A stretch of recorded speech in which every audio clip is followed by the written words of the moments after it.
Hello friends, मैं सोनाली स्वागत करती हूँ आपका आपके अपने चैनल पर। जितने लोगों ने कमेंट किया है उन सबको दिल से थैंक यू, और जिन्होंने नहीं किया है उन्हें भी थैंक यू। चलिए बात कर लेते हैं कि स्टोरी की शुरुआत और अब कहाँ तक पहुँची है। जैसे कि सबको पता है कि वहाँ से कहा गया था कि आंटी जी ने यहाँ से कहा था कि अगर आप चाहते हो तो आप पीछे हट जाओ, तो मैं कुछ बातें, जो भी बातें हैं, मैं कुछ भी बाहर नहीं लाऊंगी। 2-3 दिन का टाइम है आपके पास। तो वहाँ से सामने पार्टी से भी जवाब आया था, यानी कि गौतम जी के यहाँ से भी जवाब आ गया था कि भाई हम डर के पीछे हटने वालों में से नहीं हैं। हम भी अभी सारी चीज़ें जो भी हैं वो लेके आएंगे कि किसके कितने राज्य थे, किसके कितनी रानियाँ थी। अब स्टोरी की शुरुआत करते हैं इससे आगे। तो इससे आगे लगा था कि शायद सारी बातें बाहर ना आ जाए, इसलिए डीजेगंज वाले अब कुछ नहीं करेंगे, शांत रहेंगे। तो उनके जो वीडियो है वो रेगुलरली जैसे आते हैं डेली रूटीन के, वहीं आ रहे हैं। मगर आंटी जी हैं जो फिर से अपनी सच्चाई लेके आ रही हैं, यानी कि इन लोगों की सच्चाई आंटी जी फिर लेके आई, यानी आंटी जी पीछे नहीं हटने वाली है। अब जब आंटी जी सारी सच्चाई बताएगी तो इसका जो भी चीज़ें हैं वो भुगतनी तो डीजेगंज वालों को ही पड़ेगी, क्योंकि डीजे आंटी जी का कहना है कि मैं चुप नहीं रहूँगी, मैं बोलूँगी। इसमें ना ही मुझे चाय वाली रोक सकती है, ना ही बड़ी छोटी दीदी रोक सकती है, मगर इसका जो हर्जाना है वो तो उन्हें ही भुगतना पड़ेगा। तो आंटी जी आज फिर लेके आ गई अपनी बात। तो आंटी जी ने अपनी बातों में बताया था, 3-4 पॉइंट रखे थे अपनी बातों में से, जिसमें से एक बात तो इन्होंने ये कही कि हमेशा ये लोग जताते हैं, जैसे 1-2 वीडियो में कहा गया होगा यहाँ नानके वालों के यहाँ से, कि हमने बहुत किया है, हमने बहुत किया है इन लोगों के लिए। तो यहाँ से भी तो ये लोग बहुत टाइम बोल रहे थे, पहले भी कहते थे कि नानके वालों ने हमारी बहुत मदद की है, हमारे मामा जी ने हमारी बहुत मदद की। तो इसके जवाब में कहा गया है कि मदद करना उनका फ़र्ज़ बनता था, इसलिए उन्होंने की थी। और जिसने कहा है उनसे कहा गया कि भाई जो गौतम हैं उनके लिए कहा गया कि भाई तुमने मदद नहीं की है, तुम्हारे जो पापा हैं उन्होंने मदद की है, तो उनका फ़र्ज़ बनता था। और वो जो चीज़ें थी वो भाई बहनों के बीच की चीज़ें थी, और तब उनकी मम्मी जी यानी कि डीजे मी की मी भी तब जिंदा थी, तब की सारी चीज़ें हैं। तो भाइयों का कर्तव्य था और भाई करते थे।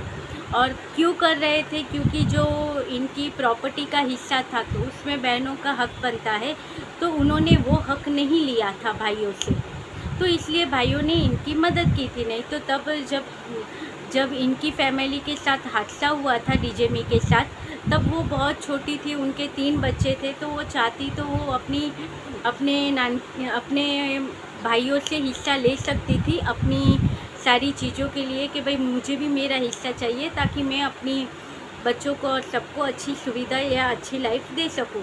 मगर तब भी डीजे मी ने कोई हिस्सा नहीं लिया था, क्योंकि उन्हें पता था कि उनके भाई उनकी हेल्प कर रहे हैं, तो हिस्सा लेने का सवाल ही नहीं आ रहा था। मगर अब जब ये बातें आई हैं तो आंटी जी का कहना है कि उन्होंने हिस्सा नहीं लिया, इसलिए आप लोगों ने हेल्प कर दी, और हेल्प कर दी तो हिस्सा भी नहीं देना पड़ा। तो अब ये है कि जब आप लोग वो सारी चीज़ें संभाल के बैठे हो, अगर इनको इनका हक दे देते तो वो ज़मीन का कुछ भी करते। आज वो ज़मीन आपके पास है, आप यूज़ कर रहे हो, उस पर खेती कर रहे हो, तो वो उन्हीं की देन है कि उन्होंने अपना हिस्सा नहीं लिया। यानी एहसान जताने की ज़रूरत नहीं है कि हम लोगों ने कुछ किया, वो मामाओं का फ़र्ज़ बनता है, या अपनी बहन के लिए कुछ करना भाइयों का फ़र्ज़ बनता है। ऐसा आंटी जी ने आज के वीडियो में कहा। और आंटी जी ने उसके बाद कहा है, उसके बाद की बातें इन्होंने सौरभ के लिए कही कि देखो तुम्हारे पास अब भी टाइम है, तुम संभल लो, तुम्हारी शादी हो गई है, तो तुम अपनी लाइफ में आगे हो, अपनी लाइफ तुम्हारी लाइफ है, यानी शादी हो गई है। उनका क्या है, यानी कि एक छोटे जीजा का क्या है, वो वैसे भी अपनी गृहस्थी तोड़ के वैसे बैठे हैं, और वो तो जीते ही यूट्यूब के लिए हैं। उनकी जो भी चीज़ें होती है यूट्यूब से रिलेटेड होती है। जो केस चल रहा है वो भी इसीलिए चल रहा है, जो बेटे के लिए केस कर रहे हैं इसीलिए है कि इन्हें कुछ देना ना पड़े और डिवोर्स हो जाए और ये अपनी लाइफ में अच्छे से जी सके। और जो ये गौतम है इनके लिए भी आंटी जी ने यही कहा है कि उसकी तो अभी तक शादी भी नहीं हुई, तो उसका तो अपनी लाइफ में कुछ है भी नहीं, वो तो खाली ऐसे घूम रहा है, तो तुम क्यों इन दोनों के पीछे अपनी लाइफ ख़राब कर रहे हो। तो तुम अपनी बहन से यानी कि छोटी दीदी से माफ़ी मांग लो और कहो कि मुझे ये सब पछड़े में नहीं पड़ना था, मैं ये सब कुछ चाहता भी नहीं था, मगर मैं तो सिर्फ इसके साथ ऐसे ही निकला था, मुझे क्या पता था कि ये लोग मुझे ऐसे फंसा देंगे। तो ऐसे करके तुम अपनी बहन से माफ़ी मांग लो, सारा जो भी मामला है यहीं पे ख़त्म हो जाएगा। अब आपको क्या लगता है कि आज के ज़माने में जो बातें इतनी आगे बढ़ गई है, वो आंटी जी की इतनी ये बातें कहने से ख़त्म होगी? क्योंकि सौरभ के थ्रू सौरभ को समझाते हुए कहा गया है कि भाई तुम समझो, तुम अच्छे हो, तुम ये लोग तुम्हें तुम्हारे कंधे पे बंदूक रख के गोली चला रहे हैं, तो तुम समझ जाओ कि तुम्हारा यूज़ हो रहा है। मैं तुम्हें समझा रही हूँ, कह रही हूँ, ऐसी चीज़ें आंटी जी ने कही थी।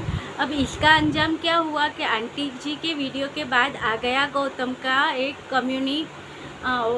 पोस्ट आ गया। उस पोस्ट में लिखा है कि कहा था हैरेसमेंट करना बंद करो, मगर आप लोगों ने वो करना बंद नहीं किया है। तो अब जो बातें हैं वो होगी, अब जो चीज़ें हैं वो मैं लेके आऊँगा। अब वो चीज़ें जो इनके पास जो भी सबूत है, ऑडियो है, वीडियो है, फ़ोटो है, जो भी चीज़ें हैं वो ये लेके आएंगे सोशल मीडिया पे, अपने चैनल पे। अब ऑडियो लाएंगे या वीडियो लाएंगे, क्योंकि दोनों चीज़ें कही हैं, या तो ऑडियो लाएंगे या तो वीडियो लाएंगे अपने चैनल पर। अब वो वीडियो आ जाएगा या कल आएगा, ये अब बात की बातें हैं। मगर आज ये पोस्ट आ गया था इनकी तरफ से, मतलब यहाँ से भी ये झुकने वाले नहीं हैं, वहाँ से आंटी जी तो ऐसे ही बीच में कूद पड़ी हैं। मगर आंटी जी का इतना बोलते हुए डीजेगंज वालों का क्या होगा।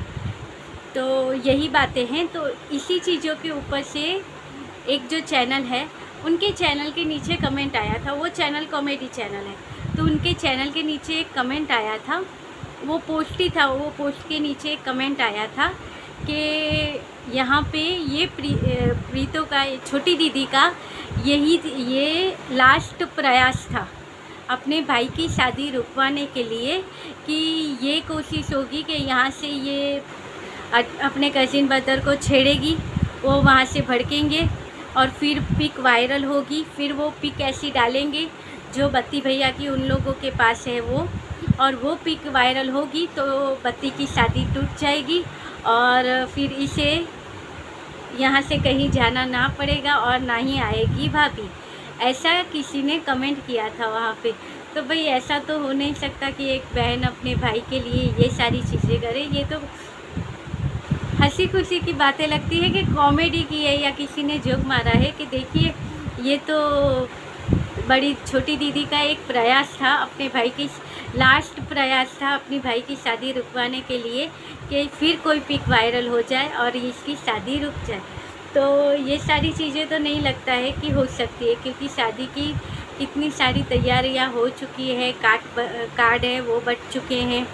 वहाँ पे बड़ी दीदी तो आए दिन शॉपिंग पे शॉपिंग किए जा रही है, हज़ारों लाखों की तो उसने शॉपिंग कर दी है बनारसी साड़ियाँ ले लेके।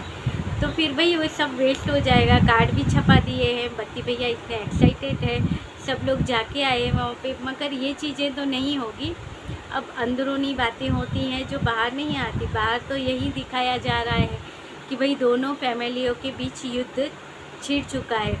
अब देखते हैं कि ये युद्ध कहाँ तक लेके जाना है। मेन पॉइंट है सौरभ भैया का कि वो क्या डिसीजन लेते हैं, क्योंकि जो भी चीज़ें हुई हैं, जो केस लगा है, जो भी FRI दर्ज हुई होगी या जो भी चीज़ें रिपोर्टें लिखी गई होगी, जो भी होगी वो उनके ऊपर हुई है।